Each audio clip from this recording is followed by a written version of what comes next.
I'm ChosenArchitect, and this is all the mods Volcano Block. Now, last episode, we set up wither automation of everything. Now with that wither automation, we can use that and also the gas that we were generating from industrial foregoing. We can now take all of those things and combine it together. And today we're going to be setting up a fantastic mycelial reactor. Yes, we're going to be generating over 25 million RF per tick. This area right here, an extension off of the side, which I did add extensions on all the sides, because this area is going to be for that generator, and it should all fit in this nice small space with some automation happening in the background for some things. But my plan is to have mechanisms started soon after this, so I want to get the power up and rolling, so that way we have a nice amount of power, so that way mechanism can be done, and can be done quite quickly. And we're going to need a lot of stuff for mechanism, because there is a lot of antimatter required, and so the sooner we have that up and running and automated, the better. So 25 million RF per tick. You may think that's a lot, but that can go very, very quickly.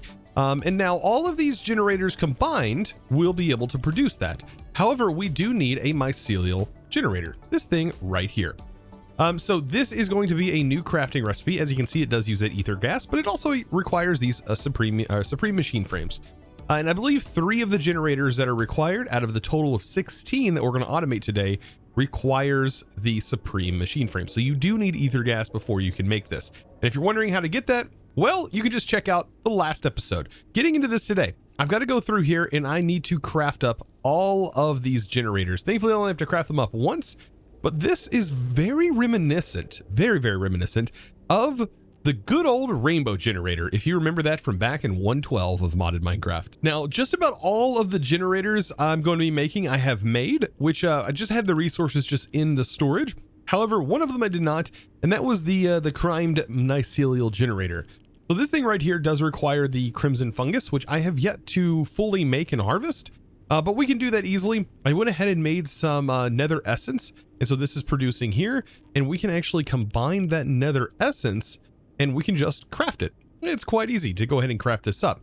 Now, to reproduce these, we are going to be using the Spore recreator, which is going to be pretty darn cool. This thing should be easily able to gather enough to be able to supply this. Now, all of these reactors, they show you a way that you can, or show you what resources you can use in order to generate these. So for example, this uses some sort of ingot and also requires some liquid meat in order to do this. Thankfully, we do have tons of liquid meat, and so we can provide that to this generator, and you can see the time that will elapse is going to be 20 seconds for the operation that you see here and the ingredients needed. So we need to maintain that for just about every single one of these. Some of these will last longer. This one is 20 seconds. This one depends on the ingredients that you put in. For example, if we put in crimson fungus, it's only going to last 10 seconds. And so we'll have to supply it every 10 seconds with some crimson fungus. Of course, the best would be to use like nether wart blocks or these, you know, to be able to get that done. Of course, the rocket one will not show you a recipe. However, you do put rockets inside it. So we're going to have to get a way to craft rockets. And unfortunately, JEI doesn't show you how to do that, but it's just paper and gunpowder.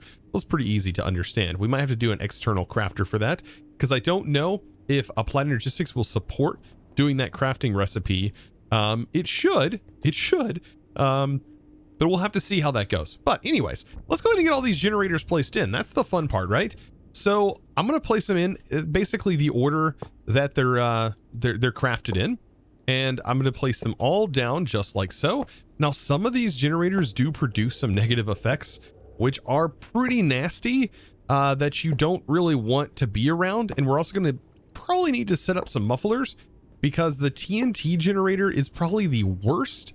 It'll like push you around. It does the same thing the wither does. It moves you around, makes a lot of loud noises, and I'm not a big fan of that. So we're going to be using some muffler upgrades and some stuff like that. And we're going to also set these up to automate last. Some of these that have the negative effects will be automated last. For example, the death generator has a pretty nasty effect. The nether star generator gives you wither, and stuff like that. So yeah, and the Frosty, I believe, gives you like slowness. There's a lot of weird things that these do to you. Now, one of the first automations set up and ready to go, I went ahead and started messing around with the Frosty generator. So we have ice that needs to go in here. Of course, you can do snow or whatever. And to do this, notice it's giving me a negative effect. That's where, yeah, unfortunately, that's just one of the side effects of having this machine running. As you can see, it gives us that. So that's a good example of that. But what I'm using is just the atomizer. That's creating water. That's creating water as in H2O with alchemistry. And then it's going into compactor and making ice. And then this is just set to automatically pull the ice into the inventory. So this is how things will end up getting automated for most of these machines. Now, one of the things we have to keep in mind is this is generating power. Whenever it does get to max power, it no longer will continue to be considered running. So we need to actually make sure we're voiding off this power. So we're going to need plugs that are going to be sent to a separate network. So for this, I'm going to make a new network called trash. And we'll go ahead and say trash right here. And this will be set to public. And we'll make it, I don't know, the color of the Mycelial Reactor, which is like a blue color. And so we'll call it trash. And this is going to be where all of our power is sent. Make sure to bypass limit here. And this is going to be the power that these generators generate. Not the one that the Mycelial one that generates 25 million. Just making sure these are able to void. And these are all going to get plugs. So we are going to need 16 plugs. And I did go ahead and set up crafting recipes for these to make it a little bit easier on myself. However, I still have to manually craft up the dust, as that is a process in itself to do. But I do want to show off this flux controller. So let's go ahead and place this on top here. And what I can do is I can go ahead and select the trash network. And now this is going to start sending out all of the power. Now I want to copy this to all of these other generators. So to make that easier, I shift right click with the configurator here, and I can then paste to all of these ones that I place around just by simply right clicking. And as you can see, they are all connected. Now I'm going to need a lot of channels for this, effectively to be able to use applied energistics for most of it.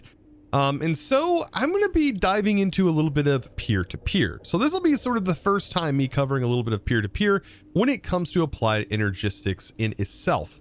So you can actually use a ME peer-to-peer. However, these are going to take a single channel in order to use. And so let's go ahead and set this up. So up top, we need to access another side of our controller, and I want to send that over here, giving me 32 channels to work with in this spot. So to be able to do this, we can actually utilize our piping that we already have and utilize a single channel in order to transfer more channels around. So it's not insane to think about this. Hopefully it's not too confusing, but what I'm going to do is I'm going to place down a peer-to-peer right here on this face. And what I need to do is I need to basically copy the peer-to-peer ID, which is this right here, by shift right clicking on this peer-to-peer device.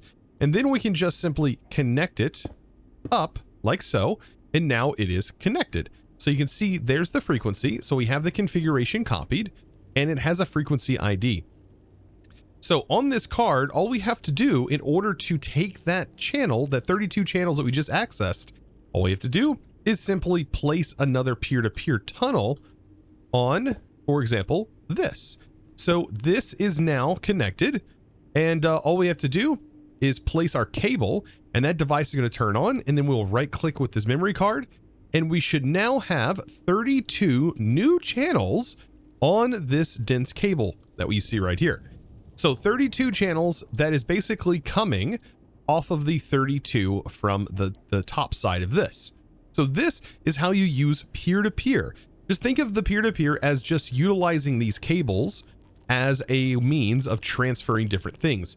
And you can use this for more than just this. You can transfer straight up items as if it's an item pipe, fluids, and all kinds of stuff. Keep in mind though, this does cost a channel. It costs a channel here and it costs a channel up there. But we're getting 32 channels now that are fresh, that are separated from this main line. And that's pretty darn cool, I think. And so now I can drag this new 32 channel line anywhere I need. And for example, I need it over here. So I'm going to carry it over here and it's going to branch off onto all of these different sides. Now that we have this, let's go ahead and use the applied energistics in order to set up a crafting recipe such as this. So firework generator, right? So we just need to use some paper and some gunpowder here, and we should be able to create a pattern that hopefully works. And we can go ahead and set this into our crafter to be crafted upon request. So we need an exporter, and that exporter is going to need a crafting upgrade. So we'll just make that real quick. And then of course we need an export bus. So we should be able to say, hey, go ahead when this is empty and make sure that you keep this inventory filled with fireworks, right? Oh, sorry, this is the wrong generator. There we go. It's this one right here. So we'll just simply take our cable and we'll connect it through. Actually, I'm probably gonna keep this up high like that. There we go. That way we can go down with it, because there's probably gonna be some things that need to be automated differently. This one right here, for example, the death generator, it's just going to take in rotten flesh, and that should be just an export. But this right here, we need to craft that rocket. So let's go ahead and craft it and make sure it can do that. So it did. And then we put that specific rocket in here and make sure to put the crafting upgrade, and hopefully it will actually send that into here. If not, we have ourselves a little bit of a problem with crafting recipes with it when it comes to this. So it does appear that that's the case. It is not creating this. Maybe I need to set the input on the back. Let's see, input on the back. We'll set this to pull. It does not appear to be working. I wonder if this is going to work in general. This was the one thing that I was concerned about, if it was actually going to be able to craft or not.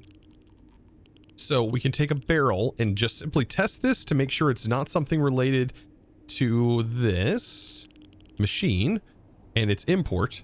So we'll just put this here, and this is what testing is all about, right? So crafting card, and then we want to craft that, and there we go. Okay, so it is pulling rockets out, and it is crafting here, but not directly into the machine.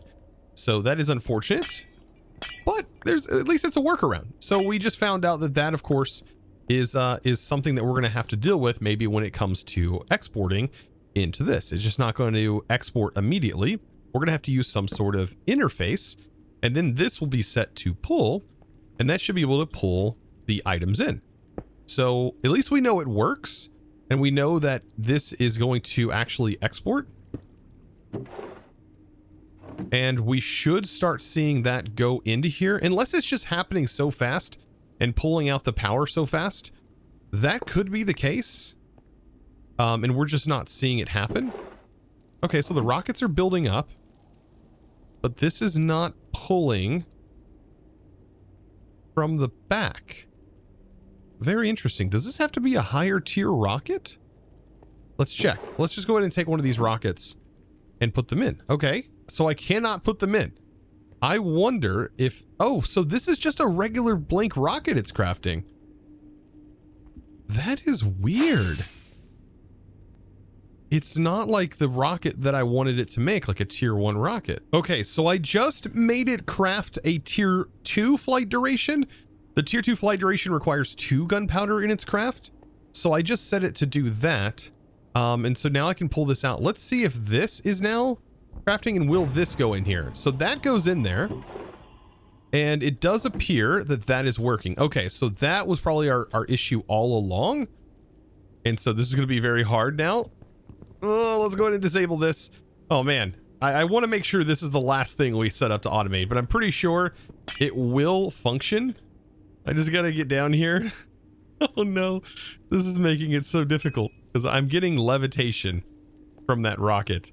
Okay, so it does appear that that is going in. Let's see if it will directly put it in, and hopefully everything works now. So we'll put the tier 2 flight duration rocket in, and then we'll also put our crafting upgrade in. And is it working?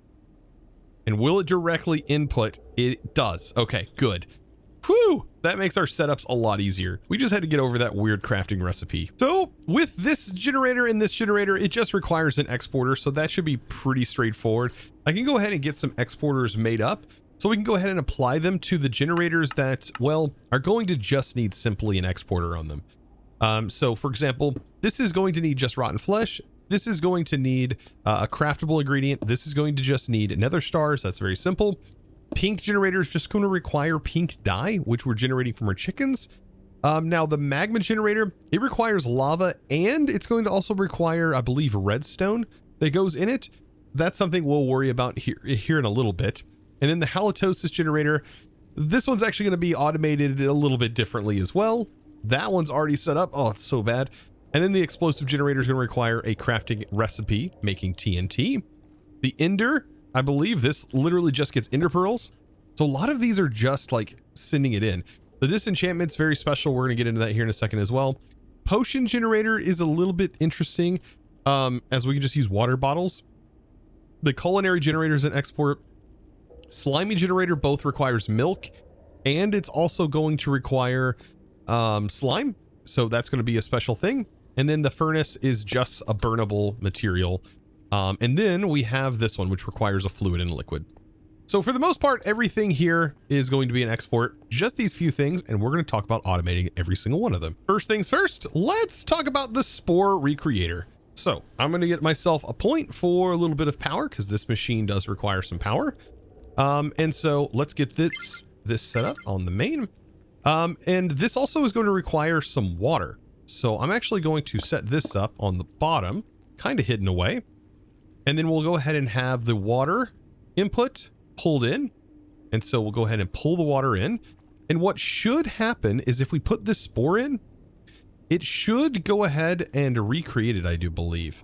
It does say progress 0. I don't know why, but it should reproduce unless it has to be another fluid that goes in here. Ah, right here. For nether fungi, it needs lava. So for the fungi, we need lava in here instead of yeah, this material. So we cannot use a sink for this, but maybe we can drain. Can we drain the liquid out into this sink real quick? I think we can actually just send it directly out. Push does not. I wonder if I break the machine if it maintains its inventory. So we should just be able to use an ender tank. So that shouldn't be too bad. As we already have infinite lava, so gathering this will be pretty easy. Perfect. So yeah, basically the same setup, except for this time we will pull the lava in. And now this should recreate the spore. There it goes, and it's not even upgraded. Ah, perfect. So what this is going to do is it's going to generate. Now I need to split the generation back into itself. So we need it to go to send back in here until this gets completely filled. And then we want it to start going into here. And of course, modular routers is the best thing to do for that. To make this plain and simple, the way it should work is from left to right in priority. So long as we have a puller that is simply pulling from the front of the modular router, that should pull it into the buffer. So if we put that here, that should pull the fungus into the buffer. And because of the next operation that's going to happen is going to be a send, we can go ahead and send back into this, thus making sure this is always filled. And so the next operation that happens, we can just go ahead and make that a send upgrade, and it'll only send, I believe, once this buffer, or once this is nice and full. It's going to be a test that we're going to have to do because I may be 100% wrong here, but I do want to test this out. And let's go ahead and just make sure this is completely clear. We'll put that in there.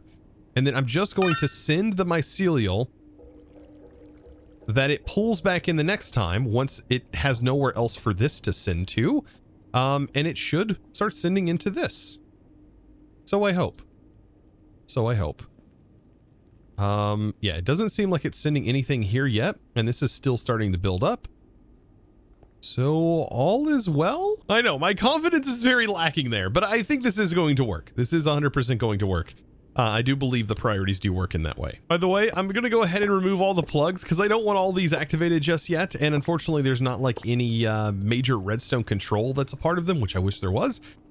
So yeah, the way to shut them off is just to simply get the power maxed out, and then it doesn't run any more operations. So that way we can get them all automated, and then we can put all of these plugs on to turn them all on. So now for the fun part. This is going to be how we automate a lot of things. So anything that has an item and a fluid that is going to need to be put into the machine, we can simply do that by using an ME interface. So the interface for this is going to be meat. So we just need to send our liquid meat. I'm going to put it inside of the right side because I noticed that sometimes it can be kind of wonky, but I'm going to put it over here, and that should provide liquid meat to this once we get it all hooked in to our cables. So let's go ahead and get cables routed, and this should tap right in perfectly, and we'll notice that this should give it the ability to pull from. So we're going to have it pull from the back, and hopefully liquid meat is being provided. Oh yeah, we're going to need liquid meat, of course, hooked into our machine. So yeah, it would make total sense to at least have a what is it, a storage bus on it first, because yeah, we don't have a storage bus hooked to this. That might be kind of important. Okay, so over here, and we're going to be doing this for a lot of things that we don't already have connected to the network. So yes, we'll just run a cable into that. And I like to make sure to set this so that way it'll, nothing else can go back into the tank if we use too much. So now back over here, now we see liquid meat going in. And we can also do iron ingots. So iron ingots are pretty abundant, so might as well have them over here, and we can start to pull iron ingots in from the back as well. And that should get started. And now this generator's running. Now, of course, for the furnace, I went ahead and I now have coal running to that.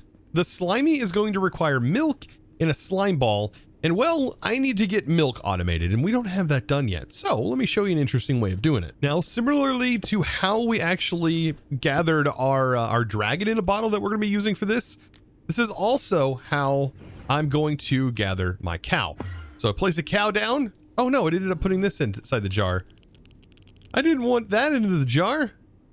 Oh, let's go ahead and grab another containment. Let's see. Cow? Jar? No? Where'd he go? I need the cow in the jar. Please get... Oh, it's putting all of my... Putting all of them in a jar. No. This was a bad place to do this. When I could have just... Come on. Cow. I need you to go. It's putting all of my starbunkles. Good thing I don't really need those anymore. Because, yeah, it does appear to be causing me a little bit of grief here. Oh, goodness. Maybe it will go in one of these jars. Come on now. Into the jar. Perfect.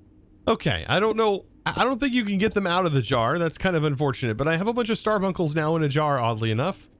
But the main one I want is a cow, because what we should be able to do is use a bucket now on this and constantly pull milk from this jar. And so amazingly enough, the containment jar itself fills itself with milk. And yeah, that means we can just take a storage bus and take another one and just simply put it on the containment jar. No need for modular routers, nothing like that. That is quite nice. Just an infinite source of milk, and it generates it quite quickly.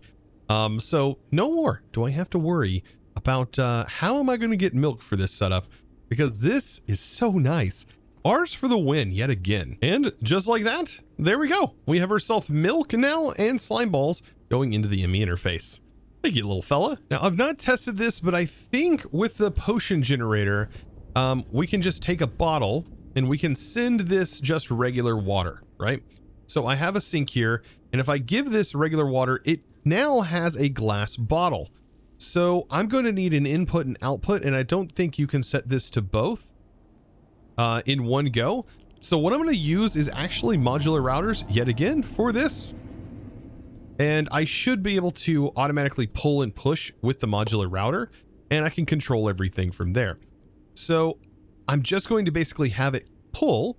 And so if we take a puller upgrade, just a regular puller upgrade, and we say pull from the back, that should go ahead and pull the glass bottle in. And then we are going to need to probably set up an activator here, and then we'll set this on the bottom, and we just need it to right click the bottle, but it needs to be specifically a empty bottle that it's going to be right clicking. And then we just need a pusher upgrade. I think it's called pusher upgrade. Nope, it's definitely called a cinder upgrade. Just a regular cinder upgrade. And there we go. Now I have this sending back to the back, and that should send the bottle. But I think on the cinder upgrade and on the puller upgrade, I might want to filter these. I don't know if it's 100% necessary, but I'm going to make a whitelist and say, hey, only pull empty bottles. And then, of course, on the cinder, I'm going to say, hey, only send full bottles, right? Bottles that have water in them. And that should make this pretty much automated. As you can see, it's always going to keep a filled water bottle in here. Now this next generator, well, it has given me tons of grief in the past, and that is the Disenchantment generator. Now this one does last quite a while. It lasts about 50 something seconds, 52 seconds, I do believe, per enchanted book. And to generate the enchanted books, we can use what is called the enchantment factory. So I should be able to use an enchantment factory to pull a book from the back. So we can say pull, and there was a book in here because I did test and make sure it was giving a book. So we can pull the book in, it'll enchant it, and then on the output, we can go ahead and push the book back into the disenchanter here, and this will be an input, so it should automatically accept it. Now, to be able to make sure we have enough essence, that's where this tank right here that we set up from our wither should be able to help. So this is a basically an infinite tank. I ended up making this for all of the essence that has been running from our wither farm. And I'm going to go ahead and just say, hey, push down into this, and that is going to start filling that up. Hopefully this is fast enough to make it for the 50, because this has to go all the way up to, I do believe, the max before it will do an enchant operation. So we may have to use a faster pipe in order to get this to go. But hopefully we're generating enough. And then I'll go ahead and make sure this is sending from our wither farm, because this is where it's getting all of this, is from the withers. So all in all, this might work. I don't know if this is taking 52 seconds, but we could always use a faster pipe down the road, and that should at least jumpstart, and it'll do an enchanting operation, as you see right there. Take the enchanting book, it just sent it in, and now we have an ETA, it looks like, of 60 seconds. I guess it just depends on the enchantments that are on it. And hopefully that's enough time for that to fill back up. Now for the TNT, I went ahead and just sent a crafting recipe, and for the ender, I have the ender pearl. Of course, this does have the crafting upgrade in here, so it's going to craft TNT and directly send it in. I'll turn this one on later because this is probably one of the most annoying ones out of all of them. Now, another weird interaction that I just discovered with the containment jar is this buffer has to be filled. One item, it just disappears. The item just gets voided, and you don't get any dragon's breath. Notice I have 15. I put this in here and nothing, right? But if I put 2 in here, then it will actually spit out the dragon's breath. Okay, so with the level emitter, we can go ahead and say, you know, hey, only keep so many in stock. And we'll need a barrel. There's gonna be a little bit of a interesting setup here, and we need an import bus. So this, yeah, this will be kind of cool. So the idea that I have is back behind here. What I can do is go ahead and have my jar placed down, and then we will have a modular router that will go ahead and keep this filled with like an exporter. So we can have an exporter that is constantly keeping bottles in stock. And there we go. So the bottles should be able to stay in stock into this machine once we get the cable hooked into it. Kind of, I don't know how exactly I'm gonna have the cables all ran all through this. Okay, so bottles are hooked in. So right here will be a barrel, and then what I can do is I can just place this on the bottom. And so this item collector should hopefully collect all of the resources to put it in here. And then we'll use that level emitter, like I just said. So we'll reduce the range a little bit on this, similar to how I've done it before, within that little area there. And so while this is sending the glass bottles, while it's activated, so we'll use this activator module on the down, put it inside, and that's collecting the dragon's breath. Perfect. We'll have to do some acceleration cards to make sure we are keeping enough bottles in stock with the exporter. Right. There we go. Perfect. And now what we need to do is use a storage bus. And so we will use a storage bus to detect how many dragon's breath are inside of this barrel. So there we go. And then we'll tap in with our cable, making it so I can just go ahead and get rid of that. And now this should be reading that there is only dragon's breath, and I made sure to filter this so it'll only see dragon's breath. And this is where we'll use our level emitter. And so we can grab some cables here. And then I'll just put my level emitter on this, and then we'll say, oh boy, we'll say dragon's breath, and emit a signal when above, let's say 64.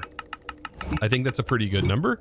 Emit a signal when above that, and then we need to make sure this is changed. Perfect. So now we're above 64. It's emitting a signal and has this shut off now.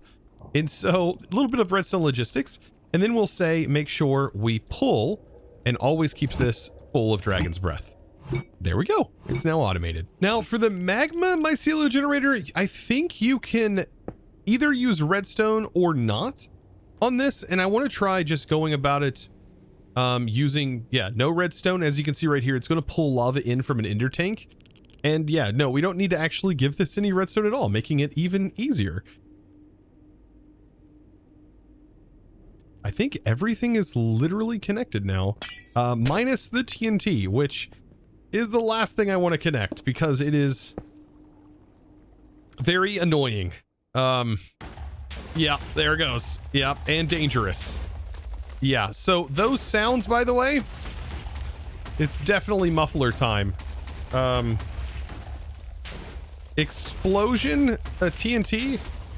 I think it's called explosion. Oh, that sound is rough that comes from this. And so there we go. Much, much quieter overall. Now for the final task, and that is to get everything up and running by just simply putting all of our flux plugs on here and then placing our mycelial reactor.